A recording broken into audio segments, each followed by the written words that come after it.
sih kita mau vaksin, kita misalnya mau vaksin tetapi terkena COVID gitu kan, berarti kan nunggu 3 bulan dulu baru divaksin. Setelah itu kita bisa cari di mana bisa mendapatkan vaksin. Untuk di daerah Depok sendiri, Bapak Ibu bisa nih langsung datang ke Rumah Sakit UI. Atau kalau misalnya kita domisilinya kan di Puskesmas Cimanggis, Bapak Ibu bisa langsung datang ke Puskesmas Cimanggis ya dengan Mbak Pipit, nanti Mbak Pipit akan bantu. Ataupun kalau misalnya Bapak Ibu ingin mendaftarkan bisa japri ke saya, nanti saya akan bantu untuk diteruskan ke Satgas Covid di Kecamatan Cimanggis. Nah, yang keempat ini kejadian ikutan pasca imunisasi KIPI yang mungkin muncul pada beberapa orang setelah vaksinasi. Yang tadi sedikit saya sudah sebutkan bahwa kejadiannya di beberapa orang ini reaksinya individu. Jadi nggak semuanya akan mendapatkan efek samping seperti ini. Bahkan ada yang biasa-biasa aja gitu, ada yang sehat, tetapi mungkin ada yang mendapatkan kejadian ikutan pasca imunisasi seperti nyeri, kemerahan, demam ringan, kelelahan, nyeri otot ataupun sakit kepala. Jadi KIPI tersebut bersifatnya sementara ya Bapak Ibu, tidak semua orang mengalaminya. Oleh karena itu sebelum vaksin, sekali lagi harus dalam keadaan sehat. Setelah vaksinasi juga jangan beraktivitas yang berat.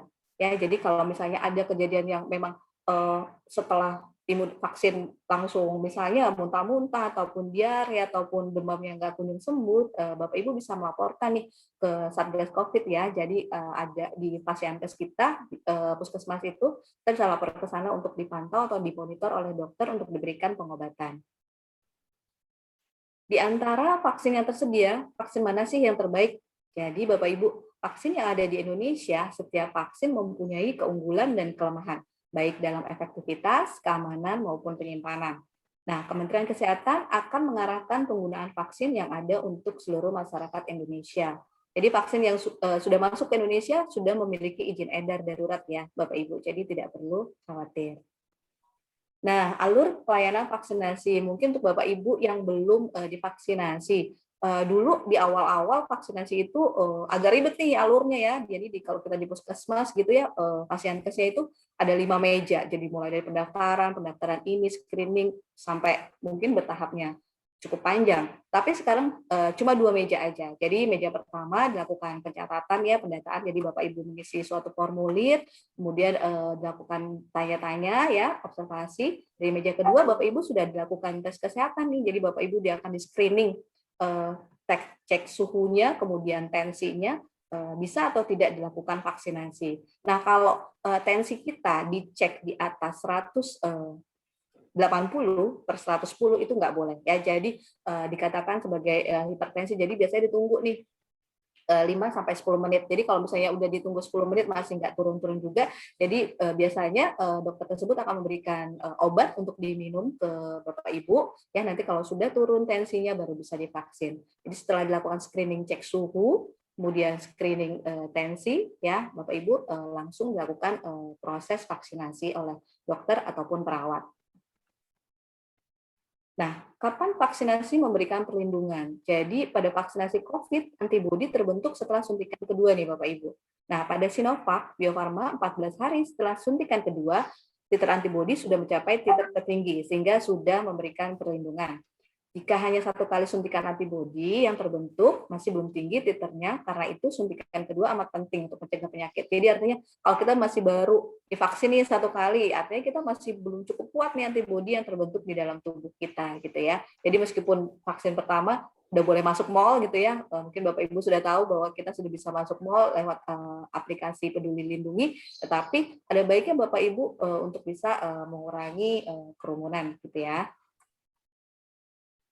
Nah, ini jenis-jenis vaksin yang tadi sudah sedikit saya jelaskan vaksin apa aja sih yang udah masuk di Indonesia ya. Jadi di sini kita lihat ada Sinovac. Jadi vaksin yang dari Cina adalah Sinovac, Sinopharm dan CanSino. Sedangkan vaksin dari AstraZeneca berasal dari Inggris dan Novavax, Moderna, Pfizer berasal dari Amerika Serikat dan Sputnik berasal dari Rusia. Nah, ini pemberiannya semuanya sama melalui intramuskuler Bapak Ibu atau diberikan ke dalam otot. Nah, dosisnya rata-rata hampir sama, di mana 2 kali 0,5 per dosis. Jadi, Bapak Ibu nggak perlu khawatir, ini kecil banget ya, 0,5 mili itu boleh dibilang cuma 10 tetes ya, kecuali CanSino ini 1 kali. Nah, interval minimal pemberian antar dosis masing-masing vaksin berbeda. Jadi kalau Sinovac jarak antara vaksin pertama ke vaksin kedua 28 hari, Sinopharm 21 hari, AstraZeneca 12 minggu ya, lebih lama ini bisa 3 bulan, Novavax 21 hari, Moderna 28 hari, Pfizer bisa 21 sampai 28 hari. Kalau CanSino karena 1 kali dosis ya, jadi nggak ada intervalnya, dan Sputnik selama 21 hari. Nah, penting diketahui bahwa vaksin bukan obat. Jadi vaksinasi tidak menggantikan protokol kesehatan. Setelah divaksin tetap harus melakukan protokol kesehatan. Oke, ada kuis lagi nih buat Bapak Ibu. Protokol kesehatan kita sering dengar yang namanya 5M. Ada yang tahu nggak 5M itu apa aja? Silakan. Ada yang tahu nggak 5M itu apa aja? Silakan Bapak Ibu, ada yang bisa jawab? Udah Turman?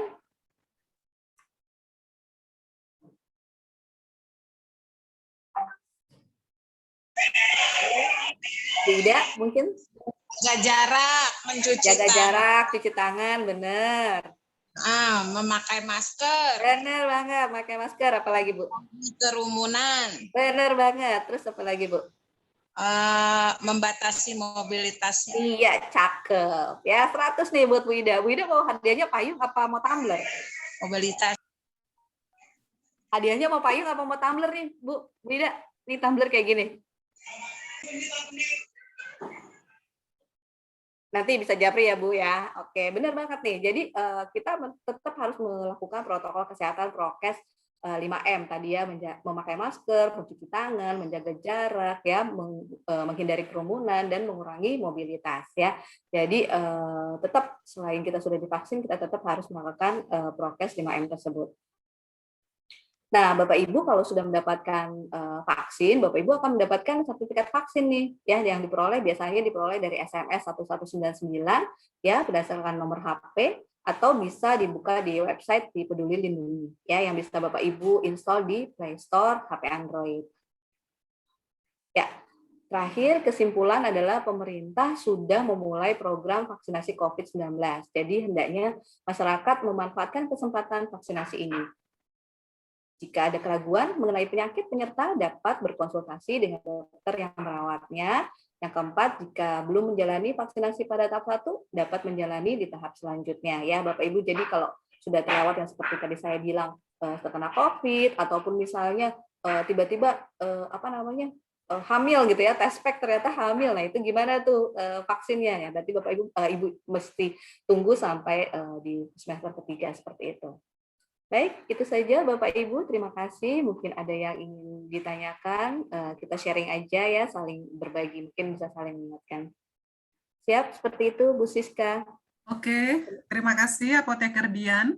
Terima kasih Ibu Bapak. Kalau ada pertanyaan, silakan kami memberikan pertanyaan mungkin untuk 2 orang dulu pertanyaannya, nanti akan dijawab oleh Apoteker Dian.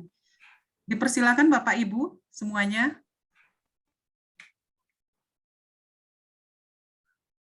Ada yang ingin bertanya? Mau. Ya, silakan. Mama Aira, gimana Mama Aira? Aku kan lagi menyusui. Ya. Jujur aku belum vaksin karena masih ragu. Ya. Benar. Tapi kalau ibu menyusui itu boleh pakai yang mana aja apa gimana?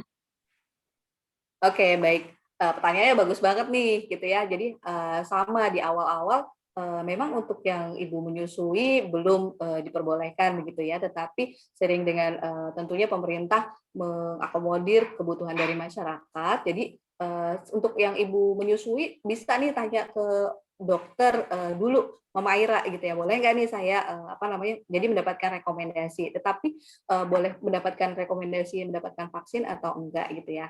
Tetap biasanya dokter kalau misalnya kondisinya Mama Airanya sehat gitu ya, biasanya direkomendasikan dari dokter. Teman saya di kantor juga sudah divaksinasi nih, menyusui padahal Mama Aira.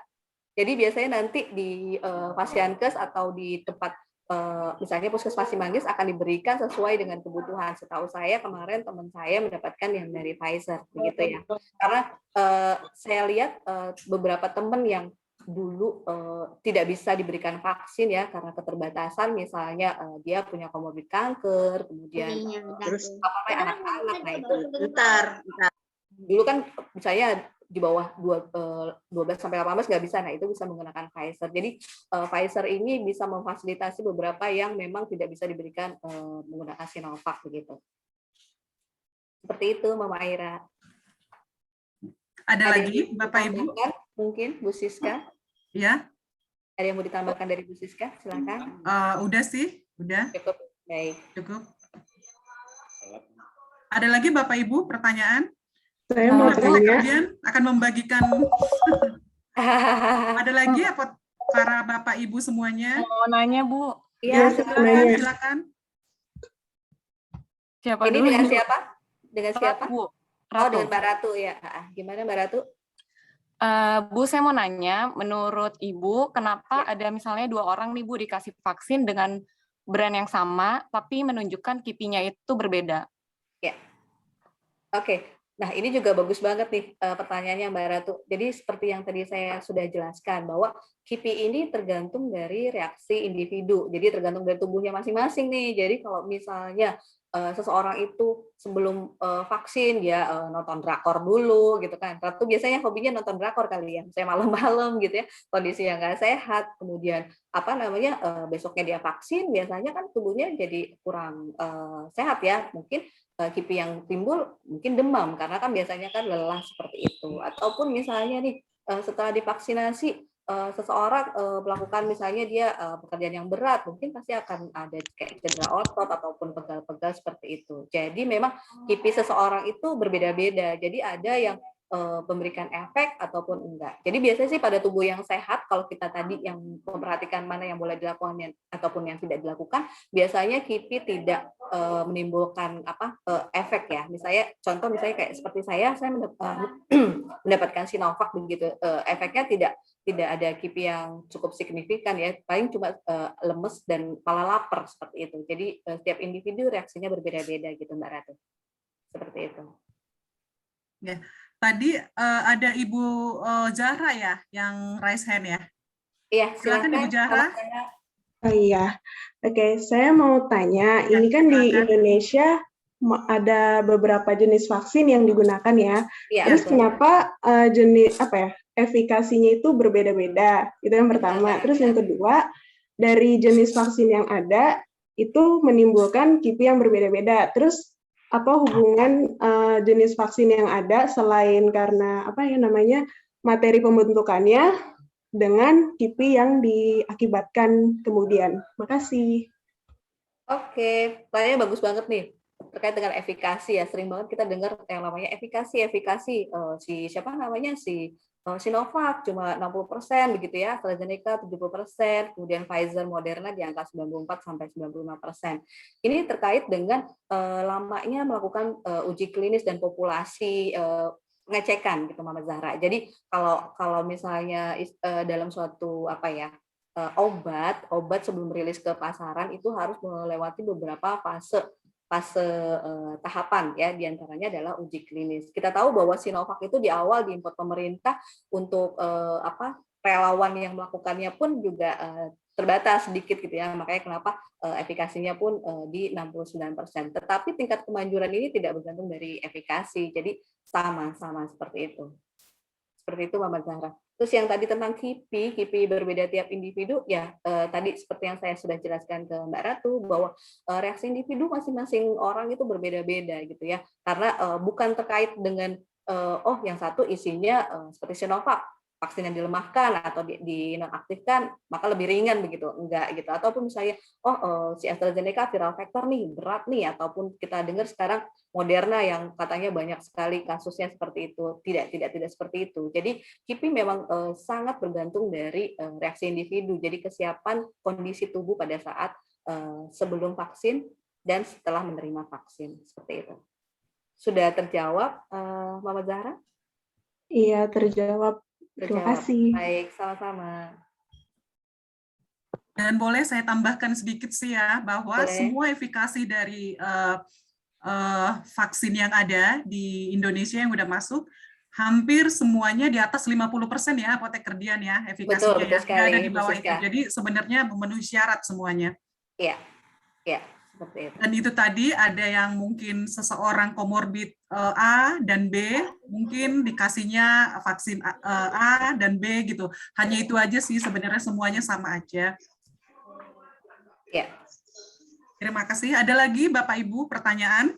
Ya, ada. ayo tanya. Saya mau nanya, Bu. Oh, silakan Ibu, Iya, silakan. silakan. Ya, udah. Oh, dia lagi. Iya, nggak apa-apa. Ngomong aja. Ya, Iya. silakan Bu Daturman. Ya, Ya. terima kasih. Pertama, saya itu ada asma, tapi kadang-kadang gitu ya, nggak sering. Kan Ya. kalau batuk tuh agak sesek. Nah, itu pun munculnya kadang-kadang. Jadi saya merasa kalau saya ikut vaksin, kalau muncul kadang-kadang seperti itu, takut pengaruh. Jadi saya tunda dulu, karena batuknya itu kadang-kadang muncul, terus sesak napasnya. Terus yang kedua, misalnya vaksin pertama beda, terus vaksin yang kedua beda lagi, namanya bukan Sinovac misalnya. Dengan vaksin yang berbeda, bolehkah ke satu dan kedua itu? Dan yang ketiga banyak nih tanyanya. Nggak apa-apa Nggak Ibu. apa-apa. Ya. Ada berita-berita di TV itu, ada yang habis divaksin tiba-tiba lumpuh, tiba-tiba nggak sadar, tiba-tiba mengalami musibah. Nah, berita-berita seperti itu juga membuat kita mikir juga untuk divaksin. Takut ya Bu ya. Ya, benar. Ya, itu terima kasih. Ada lagi Ibu? Ya. 3 aja. Jadi apoteker Dian ya, langsung baik. dijawab ya. Ya, langsung dijawab aja, nanti keburu Pak. Ya, 3-nya ya. Ya. Iya, oke. Baik, saya coba menjawab ya, Bu Daturman. Sama nih terkait dengan asma, keluarga kita kan juga ada asmanya juga gitu ya. Jadi kebetulan memang yang namanya asma itu kan penyakit yang diturunkan secara genetik begitu. Tapi saran saya Bu Daturman, sebelum melakukan vaksin, kita kan ada yang namanya tadi screening di awal gitu ya. Screening di awal tuh di meja screeningnya. Tapi kan sebelum melakukan itu juga mungkin Bu Daturman ada baiknya ke dokter, bisa ke dokter puskesmas ataupun dokter keluarganya Bu Daturman begitu, untuk menanyakan saya kondisinya cukup kuat nggak untuk menerima vaksin. Nah, nanti pasti dokter akan mengecek nih, karena kan yang namanya asma itu sifatnya kambuhan ya Bu Daturman ya. Iya. Muncul, kadang nggak. Biasanya asma itu dipicu karena faktor kelelahan atau alergi. Jadi kalau misalnya, makanya kalau orang asma tuh harus dihindari alergennya nih, misalnya entah debu, udara dingin, kecapean. Saya alergi. Ya, seperti itu. Nah, mungkin Bu Daturman pada saat sebelum melakukan vaksinasi, Bu Daturman harus jaga kesehatan, minum vitamin secara cukup supaya tidak alergi, cukup fit untuk mendapatkan vaksinasi. Tetapi sebelumnya Ibu juga mesti harus mendapatkan rekomendasi dari dokter. Insya Allah sih Bu, kalau misalnya saya lihat Ibu juga udah sehat begitu, dokter juga pasti akan merekomendasikan Ibu untuk bisa mendapatkan vaksinasi. Jadi nanti setelah misalnya Ibu dapat rekomendasi, nanti pada saat di meja pun Ibu di screening lagi nih Bu, nggak langsung dapat surat dokter langsung divaksin, disuntik, enggak. Jadi Ibu tetap dicek tensinya, kemudian kan juga pastikan dokter di situ juga suka mengecek, misalnya kalau kita bilang ada asma, dicek juga menggunakan stetoskop begitu ya, denyut jantungnya, atau misalnya kan terlihat ya kalau orang asma kan biasanya agak terengah-engah seperti itu. Jadi dicek tensinya, suhunya seperti itu. Ketika sudah siap, Ibu akan mendapatkan vaksinasi. Seperti itu Bu Daturman. Jadi jangan khawatir. Jadi langkah yang pertama Bu Daturman bisa lakukan, Bu Daturman mesti cek dulu nih ke dokter apakah bisa direkomendasikan begitu. Kalau dan juga pada saat 1 hari sebelum melakukan vaksinasi, kondisinya juga harus fit gitu ya. Karena itu tadi tujuannya vaksinasi nih Bu Daturman, untuk mendapatkan kekebalan kelompok ataupun herd immunity. Kalau misalnya tidak dicapai 70%, masyarakat Indonesia nggak nyampe nih kekebalannya. Jadi kita masih harus pakai masker terus seperti itu gitu ya. Jadi masih pandeminya belum berakhir seperti itu. Yang kedua, vaksin yang pertama dan vaksin kedua itu harus yang sama. Jadi kalau misalnya mendapatkan Sinovac di dosis yang pertama, maka mendapatkan dosis yang kedua juga pun Sinovac. Kemarin ada contoh misalnya Mama Dava ya, bertanya ke saya, dia mendapatkan vaksin pertama di Trans Studio Cibubur nih, kan masuk Depok ya di situ. Terus ternyata di Trans Studionya Sinovac gitu ya, tidak mengadakan yang vaksin dosis kedua. Nah, itu bisa mencari ya ke Fasiankes nanti yang ikut dosis kedua ke Kecamatan Cimanggis ataupun ke RSUI sama-sama Sinovac. Jadi kita juga harus memberikan laporan begitu pada saat observasi pencatatan data ke misalnya kita mau ke Fasiankes yang kedua, bahwa pertama kita dapatnya apa nih. Jadi harus ngomong gitu. Maksudnya saya dapatnya Sinovac ataupun saya dapatnya AstraZeneca seperti itu. Ya, terus yang ketiga tentang efek kipinya nih Bu Daturman ya, emang ngeri-ngeri banget nih kalau dengar berita macam lumpuh begitu ya. Nah, tadi tidak sadar. Ini balik lagi ini adalah reaksi individu ya. Jadi biasanya ini disebabkan karena penyakit penyerta, maksudnya ya yang bersangkutan gitu ya memang sudah memiliki penyakit COVID tapi tidak lapor ataupun tidak jujur pada saat mau melakukan vaksinasi. Jadi efek yang ditimbulkan itu bukan karena dari vaksinnya begitu ya, karena buktinya kalau dari vaksinnya yang lainnya pun tidak menimbulkan efek seperti itu begitu ya. Jadi reaksi individu tersebut seperti itu, Ibu Daturman. Ya. Ya. Terima kasih. Ya, sama-sama Ibu. Terima kasih Apoteker Dian. Ya. Ada lagi Bapak Ibu pertanyaannya?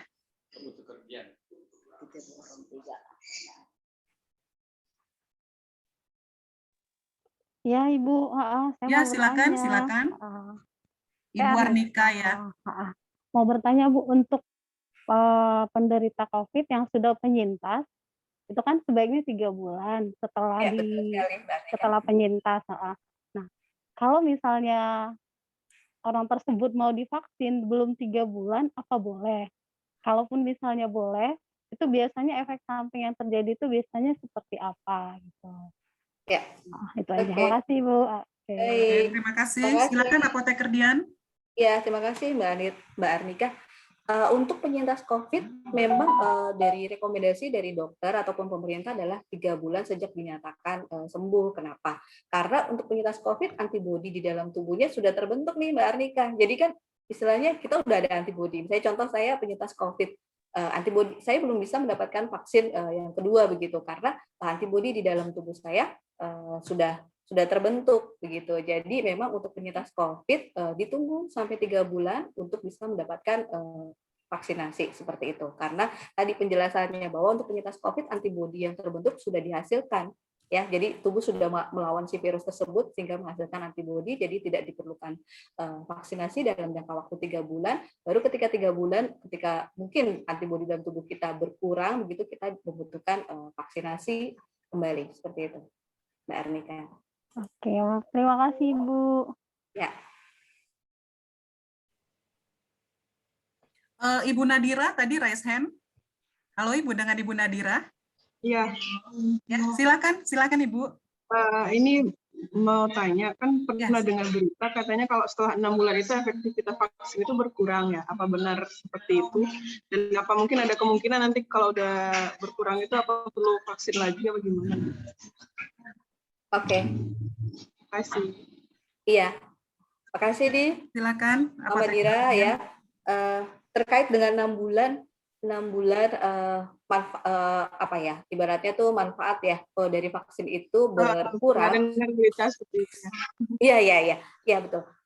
Pada prinsipnya sama seperti vaksin yang lain nih Mbak Dira. Jadi bahwa kalau misalnya kita sudah mendapatkan vaksin begitu, maka tubuh kita itu di dalam tubuh kita ada yang namanya sel beta memori gitu ya. Jadi tubuh kita akan mengingat si lawannya tuh si virus itu untuk dilawan. Jadi istilahnya misalnya contoh kita divaksin BCG begitu. Jadi tubuh kita akan punya antibodi untuk melawan penyakit tuberkulosis. Begitupun juga dengan COVID. Jadi tubuh Allah ciptakan kita itu dengan kesempurnaan ya. Artinya ketika kita sudah terpapar dari COVID, bentuk antibodi sendiri. Begitu ataupun kita belum terkena COVID, dikasih vaksin. Nah, dengan vaksin antibodi terbentuk. Nah, itu tubuh akan mengingat nih. Nah, itu ada di sel beta memori dan itu yang menyebabkan kita mampu melawan penyakit COVID. Dan kalaupun misalnya kita sudah divaksinasi kok masih terkena COVID, itu biasanya dampak yang ditimbulkan tidak terlalu parah seperti halnya orang yang tidak mendapatkan vaksin. Seperti itu, Mama Dira.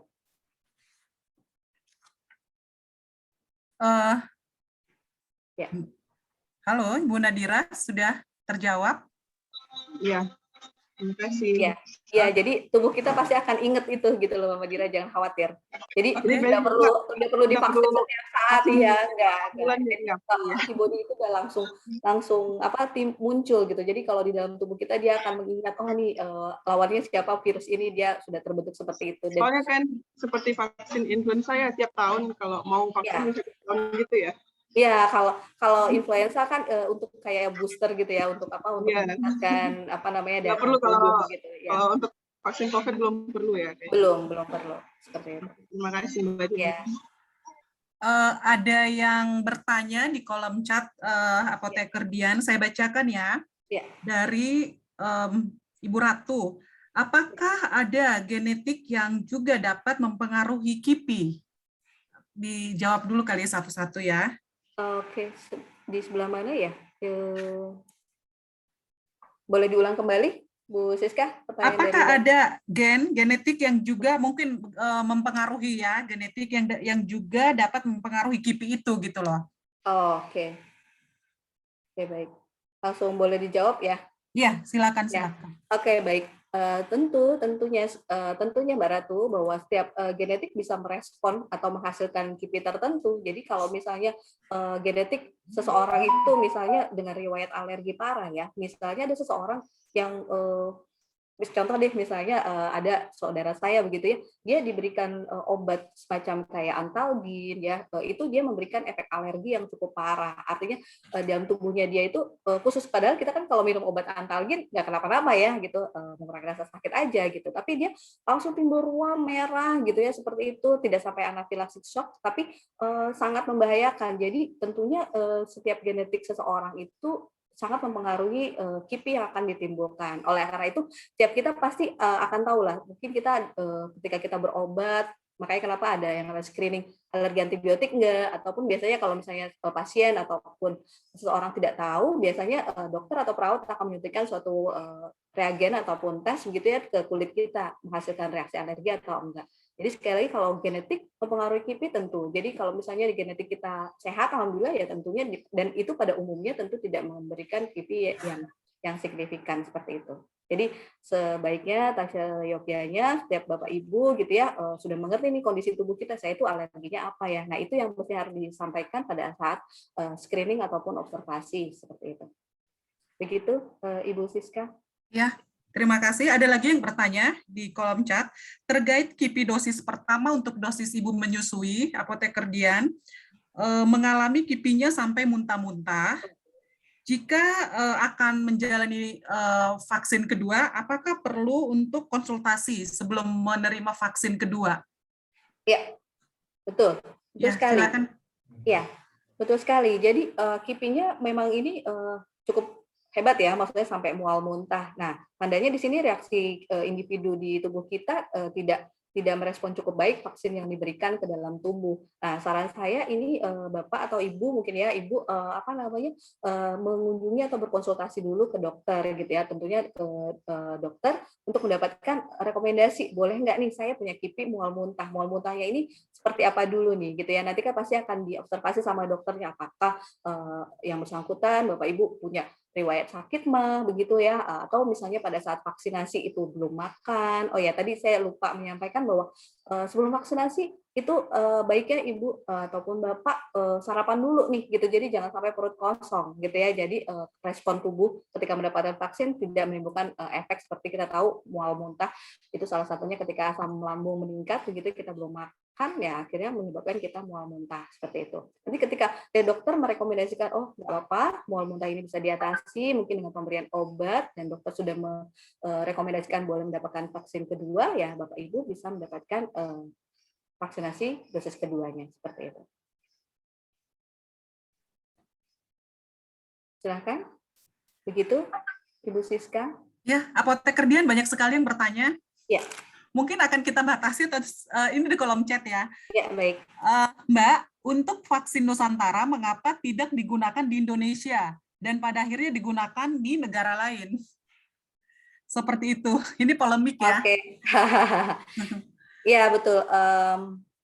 Kalau mungkin saya boleh jawab, saya kurang mengerti begitu kebijakan pemerintah karena ini kan terkait dengan kebijakan ya, regulasi dari pemerintah begitu. Kita kan follow saja sebagai tenaga kesehatan seperti itu. Tetapi setahu saya vaksin gotong royong yang diprakarsai oleh Bio Farma bekerja sama dengan Sinovac yang kita kenal dengan nama Sinopharm itu digunakan ya Bapak Ibu di Indonesia begitu. Jadi mungkin kalau misalnya ada istilah vaksin gotong royong itu sebenarnya apa sih gitu. Jadi vaksin gotong royong itu adalah suatu vaksin yang diberikan kepada seseorang, entah itu karyawan, keluarga, yang dananya itu dibebankan kepada perusahaan gitu. Jadi bukan diprakarsai oleh pemerintah misalnya yang seperti sekarang kan memang gratis begitu ya. Itu pun juga vaksin gotong royong itu gratis. Hanya saja yang membiayai adalah suatu badan usaha, entah itu perusahaan ataupun apa gitu ya, suatu badan usaha seperti itu. Seperti itu, Bu Siska. Oke. Sudah tidak ada. Bapak Ibu ada lagi yang bertanya? Jika ada pertanyaan silakan. Sebelum ada dari kami... Muren Weldi Mira. Oke. Ya, gimana silakan. Muren? Di chatroom Bu Nurmala. Oh, Oke.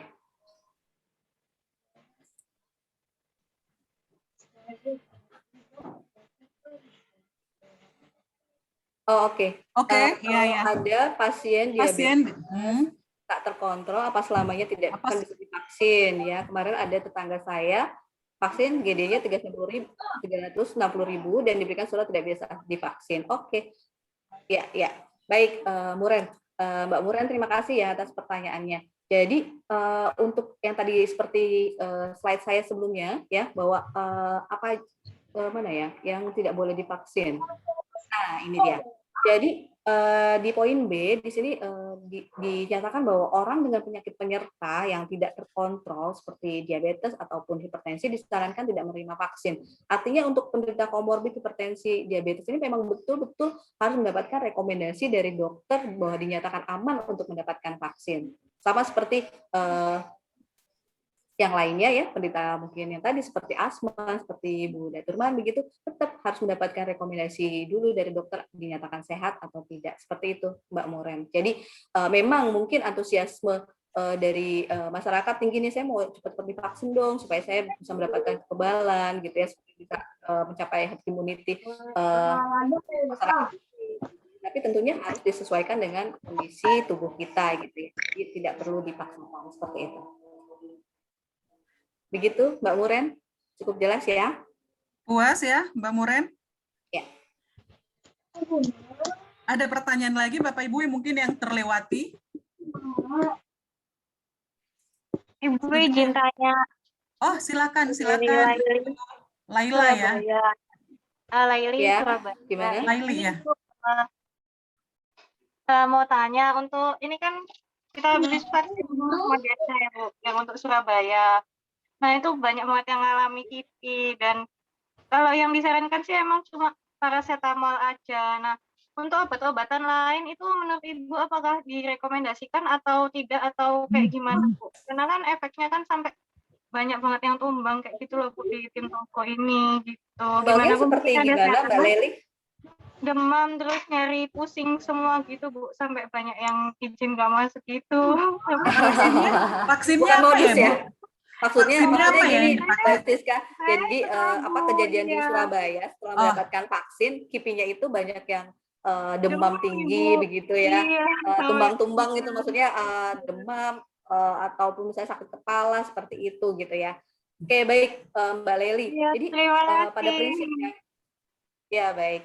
Pada prinsipnya KIPI dari vaksin COVID-19 itu sebenarnya tidak terlalu signifikan. Nah, itu tadi seperti yang sudah saya sampaikan bahwa sebelum melakukan vaksinasi kondisi tubuh harus sehat begitu. Harus fit ya. Ya, harus fit, benar-benar fit, istirahat cukup sebelum vaksin, makan begitu ya. Jadi tidak melakukan kegiatan yang berat. Nah, setelah divaksin misalnya timbul KIPI semacam demam, sakit kepala, sebenarnya betul sekali obat yang digunakan cukup paracetamol aja, tidak perlu menggunakan yang berat-berat ya. Jadi tidak perlu kita khawatir misalnya atau kita menggunakan obat yang kayak mesti yang lebih kuat lagi begitu ya gitu. Tidak perlu, cukup dengan istirahat yang cukup gitu ya, mengurangi aktivitas, kemudian tentunya kalau demam atau sakit kepala tidak tertahankan, Bapak Ibu bisa menggunakan paracetamol untuk meredakan gejalanya seperti itu. Jadi reaksi ini tuh benar-benar tidak perlu dikhawatirkan ya Bapak Ibu ya. Jadi reaksinya akan timbul ketika tubuh kita tidak siap seperti itu. Kalau boleh tahu saat itu pakai vaksin apa ya, Mbak Lili? Ini kita booster 3 Moderna, Ibu. Oh, iya.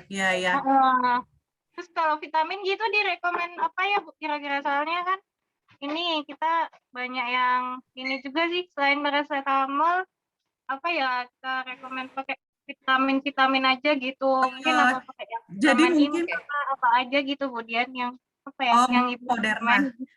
Iya. Oke. Mbak Lili, jadi Iya. kemarin kebetulan 3 hari yang lalu saya baru suntik Moderna, 4 hari yang lalu. Saya baru suntik ketiga Moderna. Jadi emang salah satu KIPI Moderna agak berat dibanding Sinovac dan lainnya ya. Itu pembengkakan di area penyuntikan vaksin itu sendiri, demam, menggigil, bahkan malam hari kita menggigil. Itu udah nggak pakai AC, itu menggigil, panas, demam tinggi, dan nggak bisa, agak badan nggak enak lah ibaratnya. Tapi untuk menghindari itu sebenarnya ketika kita mau vaksin Moderna itu, kita seperti tadi Apoteker Dian bilang ya, kita mesti siap secara fisik, mesti fit, itu satu. Terus kita minum vitamin itu harus rutin, misalnya vitamin D, vitamin C, vitamin seperti itu sebelum menerima vaksin. Kedua, ketika sudah selesai vaksin, 3 jam setelah itu biasanya ada pembengkakan ya, pembengkakan di area penyuntikan itu sendiri, itu kita kompres pakai air es. Jadi atau kalau kita nggak mau repot, kita beli Bye-Bye Fever, kita tempel di sana. Kita tempel sepanjang hari, dan besok hari kedua juga masih bengkak, hari ketiga sih sebenarnya sudah tidak bengkak dan tidak sakit lagi. Dan jika sakit sebenarnya panas itu, kita minum Sunmol atau painkiller yang lain, atau mungkin obat-obat paracetamol seperti itu, minum paracetamol setiap 4 jam ya. Habis itu sepertinya sudah ya. Jadi kita tinggal, biasanya yang saya rasakan lapar juga gitu loh, lapar. Terus aja makan. Seperti Sinovac ya, agak lapar ya. Ada. Tapi emang ya, Moderna yang saya rasakan emang bengkak ya. Tadi Mbak Lili itu bengkak, dan kita demam, menggigil. Bahkan ada juga mungkin mual sampai muntah, tapi ada juga yang biasa, yang tidak merasakan apa-apa. Seperti saya, so far maksudnya sampai sejauh ini kok katanya kipinya kayak gitu ya, yang saya dengar kan seperti itu. Katanya seperti ini, kok saya nggak ngerasain ya gitu. Saya cuma ngerasain bengkak sama demam. Demam kan biasa ya, emang agak sumeng-sumeng gitu, bukan demam tinggi. Hanya 37,3 kalau nggak salah. 27,3. Lumayan ya, sumeng. Iya, sumeng. Jadi saya aja bertanya, kok kata orang-orang kayak begini gitu, Moderna, kok aku ngerasa biasa aja, sama seperti waktu penerimaan itu Sinovac juga gitu kan, lapar melulu. Lapar terus agak-agak sumeng dikit lah gitu loh, habis itu nggak ada apa-apa. Jadi sekarang ini sudah biasa aja hari ketiga. Jadi kalau orang bilang tumbang dan lain sebagainya, itu kembali lagi seperti Apoteker Dian tadi bilang, kembali lagi kepada individu masing-masing sebenarnya. Kita harus siap. Moderna kan emang kipinya udah dibilang juga kipinya agak berat, tapi beratnya seperti itu. Hanya mual, muntah, demam, sakit di penyuntikan itu udah pakai Bye-Bye Fever aja. Bye-Bye Fever atau dikompres pakai air es sepanjang hari gitu loh. Jadi setelah itu sih sebenarnya nggak ada yang berarti ya. Sebenarnya seperti itu tadi. Karena saya mengalami sendiri. Jadi kita mesti siap dengan minum vitamin dan lain sebagainya. Sebelum kita suntik, sebenarnya kita harus tahu setiap vaksin itu kipinya apa, berat atau ringan dan lain sebagainya. Tapi itu tadi, itu hanya sementara, bersifat sementara, tidak yang permanen gitu loh. 2-3 hari, 4 hari hilang untuk Moderna. Seperti itu sih. Boleh saya tambahkan, dan pengalaman baru 3 hari yang lalu. Saya belum dapat nih Moderna nih, Bu Siska. Iya, jadi Ya, mesti minum vitamin emang benar. sebelumnya itu Untuk vitamin itu vitamin mesti ya, ya saya vitamin tambahkan. B1 gitu loh, vitamin E, vitamin C itu mesti diminum multivitamin. Habis itu baru kita siap secara mental dan emang nanti beli baby fever langsung dikompres 3 jam pasti bengkak dan sakit. Di penyuntikan itu sakit, dikompres aja. Dan itu sebenarnya jangan takut gitu loh, karena emang itu vaksin itu sedang bereaksi dalam tubuh kita gitu, seperti itu sih. Malah kalau nggak sakit apa-apa kan kita suka nanya ya, saya disuntik nggak ya tadi ya, masuk nggak ya suntiknya ya, Harus ini sakit ada gitu ya. kosong nggak ya gitu kan, ya seperti itu sih. Jadi bersyukur aja, dan itu sementara. Saya kembalikan kepada Apoteker Dian. Baik, terima Tambahan kasih aja. sekali tambahannya, Bu Ya. Siska. Ya, Mbak Leli, jadi jangan lupa nih minum vitamin yang dapat meningkatkan imunitas Ya, tubuh ya, Bapak Ibu. kompres. Jadi kita tahu vitamin yang dapat meningkatkan imunitas tubuh adalah vitamin C ya, bisa dikonsumsi 500 sampai 1000 mg, kemudian vitamin D gitu ya. Bisa dikonsumsi dengan 400 IU sampai 1000 IU ya, ataupun vitamin E bisa dikonsumsi dengan 400 IU sehari gitu ya. Jadi ada berbagai macam banyak vitamin yang bisa kita konsumsi untuk dapat meningkatkan imunitas tubuh sebelum kita melakukan vaksinasi ataupun pada keseharian kita saat ini, seperti itu. Baik, Bu Siska, cukup mungkin waktunya Cukup, ya. masih ada, kayaknya masih ada di chat deh. Di Masih chat ada di masih chat ada, ya? di chat masih ada Apoteker Dian. Apakah benar vaksin yang ada sekarang tidak menyasar Oh ya, menyasar dari virus Mama itu Najib sendiri? ya, benar. Karena virus Apakah itu benar masih vaksin yang ada sekarang berkembang. tidak menyasar virus itu sendiri karena virus Virus ini masih berkembang terus seperti varian Delta dan lain-lain. Saya mencoba untuk menjawab ya, Mama Najib. Jadi vaksin, betul. Oke, baik. Jadi Mama Najib, saya ingin menjelaskan bahwa vaksin itu menyasar virus itu sendiri. Jadi seperti yang tadi saya sampaikan, bahwa vaksin itu membuat kekebalan spesifik atas virus tertentu. Jadi nggak mungkin misalnya influenza jadi ke cacar gitu ya, misalnya, atau BCG jadi ke COVID, atau COVID ke tuberkulosis, enggak. Jadi memang kalau ya, jadi varian Delta, kita tahu bahwa varian Delta ini memang bisa maksudnya vaksin yang bisa diatasi mungkin bisa menggunakan yang sekarang ya, seperti Pfizer, AstraZeneca ataupun Moderna. Tapi Sinovac pun sendiri juga bisa mengatasi Delta. Artinya maksudnya mengatasinya dalam arti mengurangi gejala yang ditimbulkan akibat terkena COVID, seperti itu. Seperti itu, Mama Najib, cukup jelas ya, Mama Najib ya? Ya. Cukup jelas ya? Ya. Terima Sudah kasih. Bapak Ibu semua serta Mbak masih muda-muda ya, Apoteker Dian. Sudah semua kah pertanyaannya terjawab? Takut ada yang terlewati?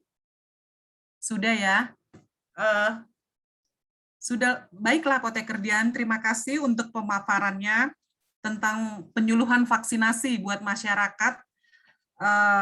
Sebagai kesimpulan yang bisa saya ambil dari presentasi Apoteker Dian untuk kita semua adalah vaksinasi itu sudah dilakukan oleh pemerintah Indonesia dan itu gratis, dan kita harus mendukung dan juga siap untuk menerima vaksin ini sehingga akan terjadi herd immunity tadi. Kedua, vaksin itu bukan obat. Jadi bukan berarti dengan kita sudah menerima vaksin, kita itu akan terbebas dari COVID. Tetap ketika kita menerima vaksin, kita tetap melakukan prokes. Karena seperti yang tadi juga dijabarkan bahwa penyakit ini adalah penyakit yang baru ditemukan tahun 2019 dan terus dia akan berkembang virusnya, sehingga kita pun akan terus waspada terhadap virus yang ada dan virus yang baru, sehingga pemerintah mencanangkan kita walaupun sudah menerima vaksin tetap prokes. Ketiga adalah vaksin itu aman, efikasi, efektif, dan halal. Jadi kalau ada yang mengatakan itu tidak halal, itu tidak benar, bahwa semua vaksin yang sudah masuk ke Indonesia itu sebelumnya telah mengalami dan dicek oleh Badan POM Indonesia bahwa itu terjamin untuk masyarakat kita yang Muslim sehingga aman untuk disuntikan ke dalam tubuh. Keempat, walaupun sudah divaksin, jangan pernah lupa sekali lagi prokes, karena bukan terbebas dari COVID itu sendiri, Bapak Ibu. Dan jika ada komorbid dari masing-masing, tolong untuk berkonsultasi kepada dokter kita. Misal saya mungkin pernah mengalami stroke dan sudah sembuh, misalnya contohnya saya harus sebelum vaksinasi saya harus konsultasi kepada dokter saya atau dokter kita, atau mungkin saya lagi hamil, terus saya mau terima vaksin, seperti tadi Apoteker Dian katakan, semester kedua atau semester ketiga saya konsultasi dulu kepada dokter Opjin, dan semua. Kalau saya punya penyakit komorbid, itu harus konsultasi dulu kepada dokter sebelum menerima vaksin. Seperti itu, Bapak Ibu. Terima kasih.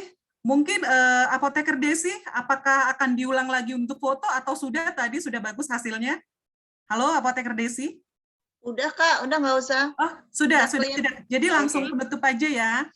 Terima kasih Bapak Ibu, terima kasih. Ya. Sebagai penutup, saya mau menyampaikan nanti setiap peserta akan mendapatkan souvenir hand sanitizer dari pengurus cabang IAI Jakarta Utara dan juga vitamin C dari saya. Ya, jadi nanti saya akan ke rumah Bapak Ibu nih, atau Japri ya kalau saya masih utang nih, saya belum dapat itu ya. Nanti saya akan distribusikan ke Bapak Ibu semuanya. Sekali lagi terima kasih atas partisipasinya hari ini. Semoga bermanfaat. Mohon maaf jika ada yang kurang berkenan ataupun masih banyak kurangnya.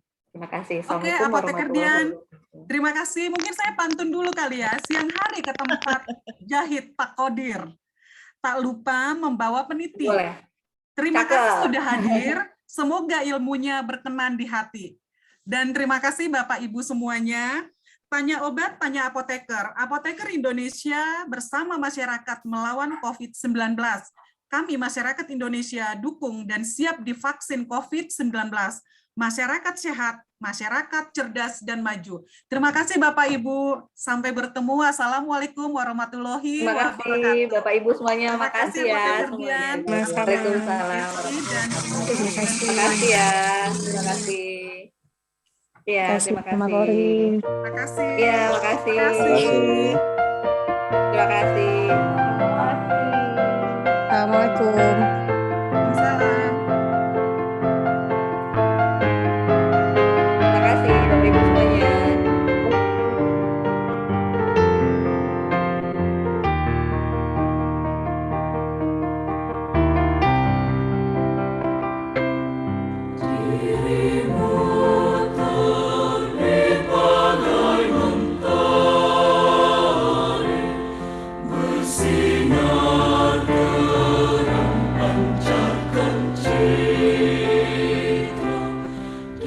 Bapak Ibu, boleh flip sekarang. Terima kasih Bapak Ibu. Ya, boleh meninggalkan room.